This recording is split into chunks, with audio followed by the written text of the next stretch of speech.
Om Swastiastu, salam sejahtera, rahayu untuk kita semua. Dalam video kali ini Kandangan TV berada di Pura Satya Dharma, Desa Sekaran, Kecamatan Kayen Kidul, Kabupaten Kediri, Jawa Timur. Sebuah pura yang berdiri cukup megah yang berada di Kecamatan Kayen Kidul ini. Dan untuk mengetahui lebih jelas proses sekaligus sejarah dari keberadaan Pura Satya Dharma ini, ikuti terus perbincangan saya dengan salah satu pengurus di pura ini sekaligus Ketua PSN Kabupaten Kediri, Bapak Priyanto. Om Swastiastu, perkenalkan nama saya Priyanto, itu dari Desa Sekaran, Kecamatan Kayen Kidul. Dan saya sebagai tokoh agama di pura ini, yang pertama adalah sebagai PHDI untuk itu staf pendidikan dan pengembangan masyarakat. Dan kalau di Kabupaten Kediri, saya sebagai Ketua PSN Porda Kabupaten Kediri. Itu. Dan untuk yang pertama mengenai sejarah ini, sejarah berdirinya Pura Satya Dharma. Berdirinya Pura Satya Dharma itu dulunya bukan pura, itu namanya Sanggar Pamujan. Itu sekitar tahun 70-an itu sudah berdiri, yang tepatnya di tempat Nista Mandala itu ada berdiri Pura Kawitan. Itu dulu yang menjadi tonggak sejarah berdirinya pura itu kan bukan Hindu dulu, karena kita dulu lahirnya Hindu di Desa Sekaran itu karena ada suatu kepercayaan bahwasanya di situ ada Buddha Wisnu. Nah, Buddha Wisnu itu ada pendirinya memang itu dari Mbah Demang. Itu di situ tiap bulan Suro atau bagaimana itu pasti ada ritual kepercayaan Jawa. Setelah ada tokoh dari Bali, itu ada Pak Indra itu memberikan Dharma Wacana di sini. Akhirnya Buddha Wisnu bergabung ke PHDI pada tahun 80-an. 80-an Pak ya? 80-an.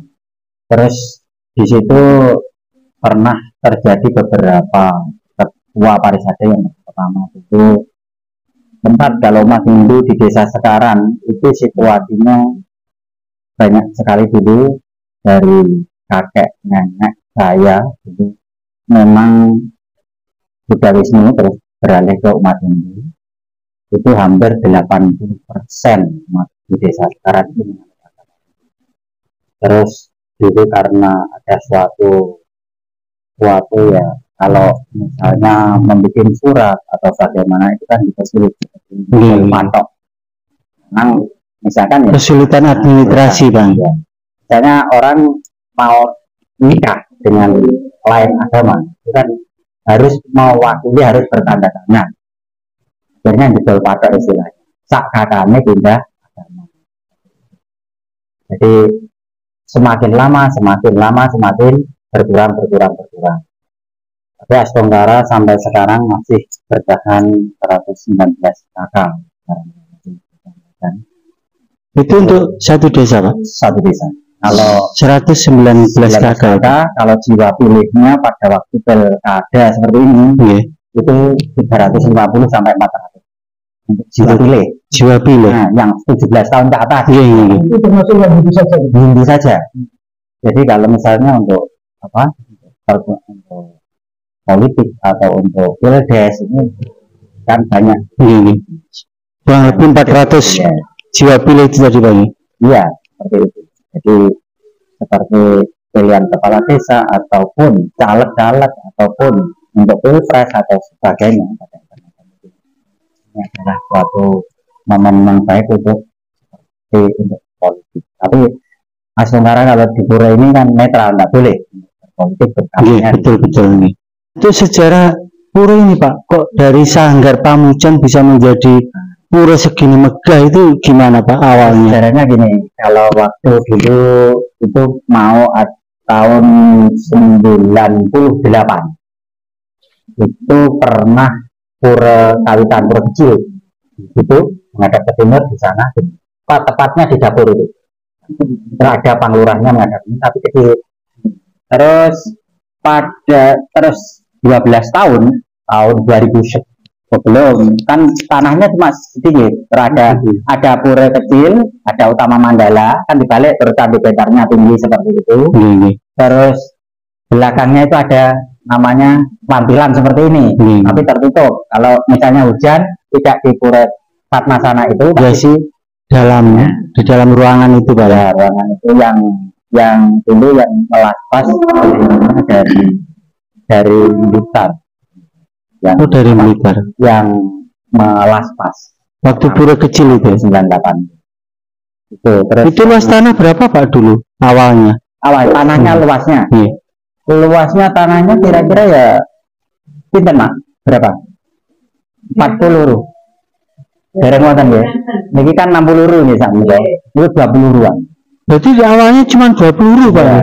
Ini kok bisa panjang ini karena membeli rumah dua, rumahnya Mbak Su sama rumahnya Mbak Pak Mbak Su sama Pak Bunar. Ada rumah dua itu di belakang, yang tepatnya di utama mandala itu. Terus yang sebagai cikal bakal rumah dua itu di sini kan ada itu speedometer dua. Yang satu memang punyanya pura ini, yang satu rumahnya dua itu tarik ke depan. Oh gitu. Jadi, kekuatan listriknya cuma 450 watt kali 2 meter. Jadi untuk pelebaran pura ini tahun berapa Pak? Sejarahnya untuk pelebaran ini beberapa kali umat sini ini swadaya, tidak pernah untuk bantuan dari luar. Oh gitu. Itu membeli tanah. Pertama itu kemarin tahun 2003-2004 itu membeli rumah satu untuk pelebaran. Rumah saja dulu. Kan seperti itu sejarahnya membeli ini jumlahnya uang berapa? 29 juta itu yang pertama. Oh jadi untuk pelebaran ini memang beberapa tahap gitu. Bertahap, bukan langsung seperti ini serta-merta. Itu kan untuk umat kan jumlahnya seperti itu ya. Yang pegawai negeri misalnya ditarik untuk kelas A 1 juta berapa minggunya, terus yang B nanti 500, yang C 300 dan yang D 1 sampai 300. Jadi terkumpul seperti itu, membeli rumah satu sudah. Belum seperti ini, masih pura kecil kan bertahap itu berapa tahun sampai 2010 itu dari 2003. Terus membeli tanah lagi, baratnya rumah yang kedua itu kan Mas 29, terus yang kedua benar. Karena tidak punya jalannya sudah tertutup akses pura, akhirnya sudah saya jual lagi rumah saya yang barat. Akhirnya ya sekitar seperti tadi 30 lagi urunan lagi umat. Jadi swadaya murni Pak, murni dari umat desa sekarang. Tidak ada bantuan dari pemerintah. Itu langsung yang ketiga itu menghadirkan tahun 2007-2008 karena sudah begitu lebar, ya, itu langsung membuat Padmasana ya urunan lagi, ya 1 jutaan seperti itu sampai mengumpul 30 gitu. Akhirnya membuat Padmasana yang besar itu. Tapi Padmasana kecil masih kan berlangsungnya masih di depan terus selama beberapa tahun 5 tahun. Terus membuat urunan lagi, membuat Panjengker. Terus urunan lagi untuk membuat Polri Agung. Jadi urunan semua. Iya, swadaya umat. Luar biasa. Itu. Jadi semangatnya dari pura ini. Jadi itu semua dari kesepakatan umat. Bagaimana kalau kita punya pura sendiri yang notabene harus sesuai dengan aturan. Itu biasanya kan Mesta Mandala tadi, Madhyama Mandala yang kita ini Pawongan, yang parahyangannya yang itu. Jadi utama Mandala itu. Ya, utama Mandala. Jadi barat itu kan ada kepala dan ada kaki gitu Bang. Ya, parahyangan, Pawongan, Palema. Seperti utama Mandala, Madhyama. Jadi konsep pura ini sudah terpenuhi Bang. Sudah terpenuhi. Terus yang kemarin 10 ruang ini melebar lagi biar tidak kotak. Itu terakhir sekitar belum melas pas kedua ini. Ini karena dulu kan cuma nggak ada panjangnya, beli lagi 10 ru biar bisa jadi kotak. Oh, biar memanjang lagi, bisa memanjang. Itu 40 juta ini. Yang itu dari baratnya pas Candi Pentar sampai sana. Itu dulu kan belok sini seperti pistol. Oh gitu dulunya. Ini bisanya membeli tanah yang punya sepupu saya ini. Oh yang sebelah ini nih, sebelah pura ini warganya.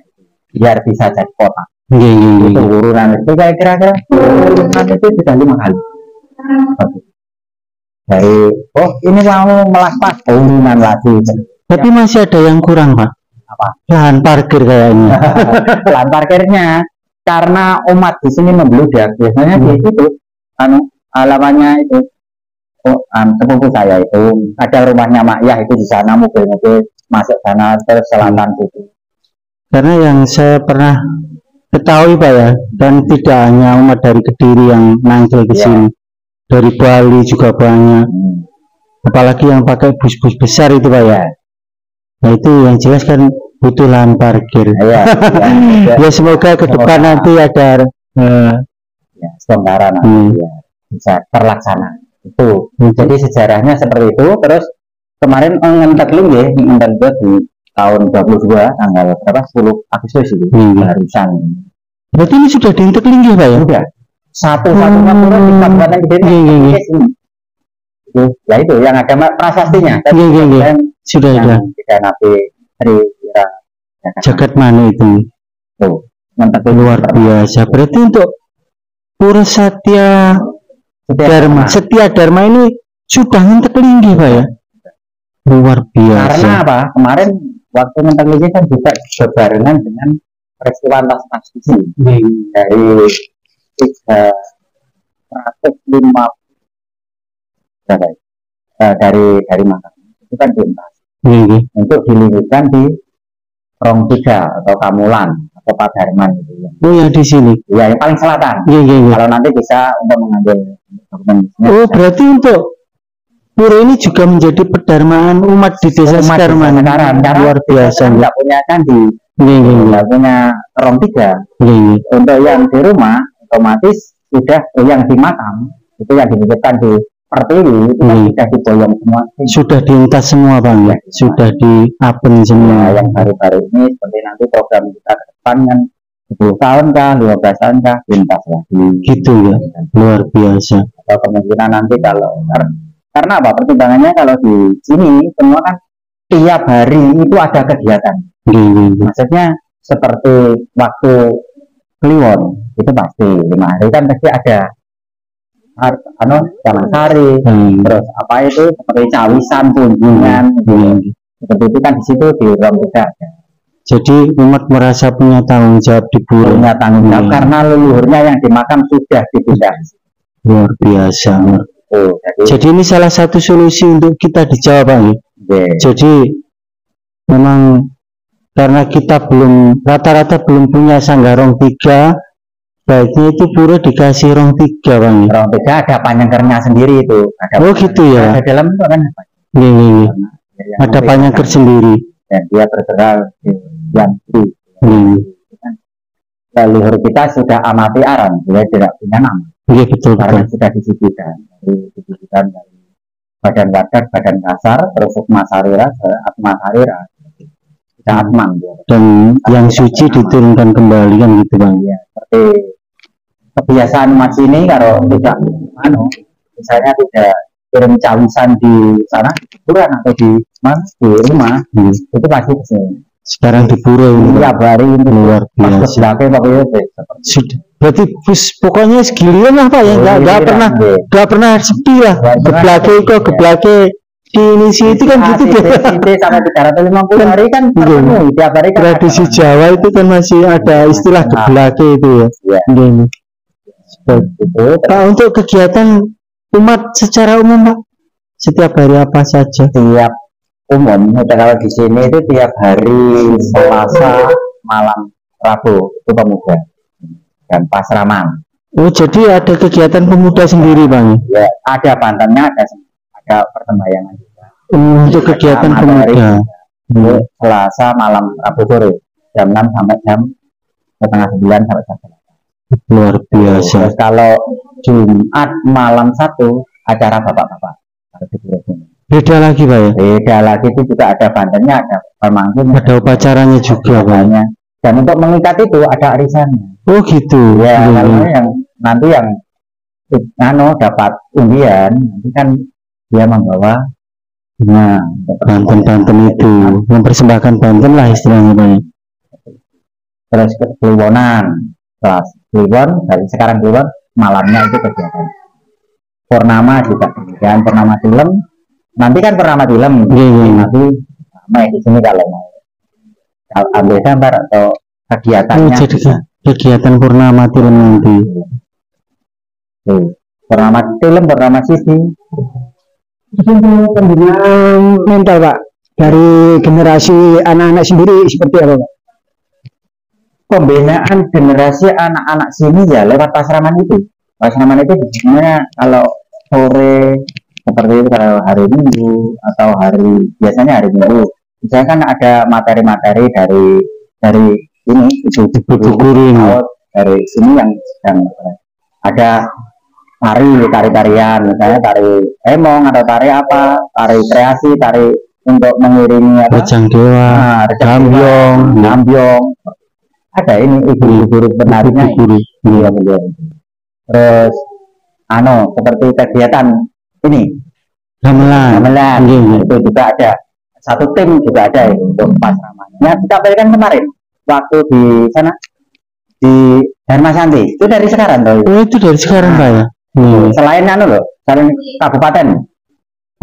Aku yang kemarin yang ya. Itu yang apa itu namanya? Iya, yang Pak Dharma Santi dari sekarang. Iya. Itu loh, Panem Bromo itu ya, Pak? Iya, seperti Panem Bromo.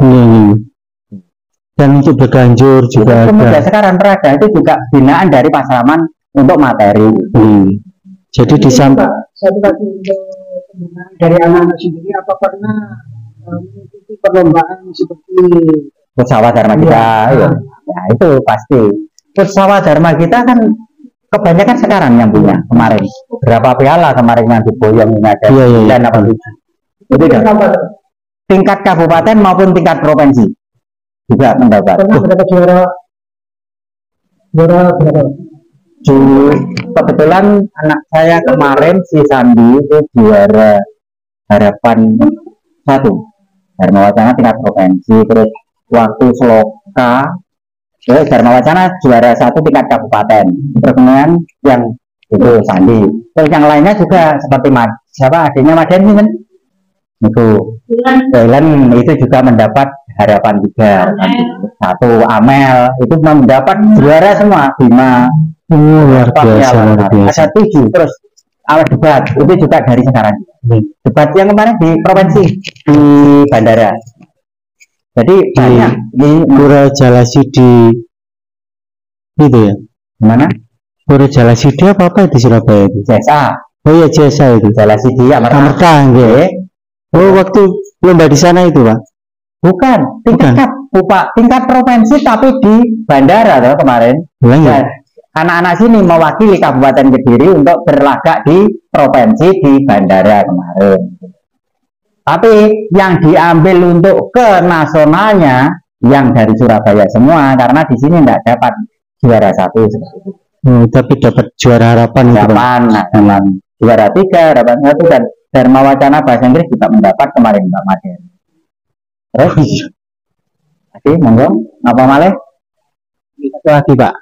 Di sini kan beragama-agama, Pak. Untuk sikap toleransi bagaimana? Oh, sangat bagus kalau di sini. Coba kita lihat seperti masjid itu cuma berapa meter? 50 meter.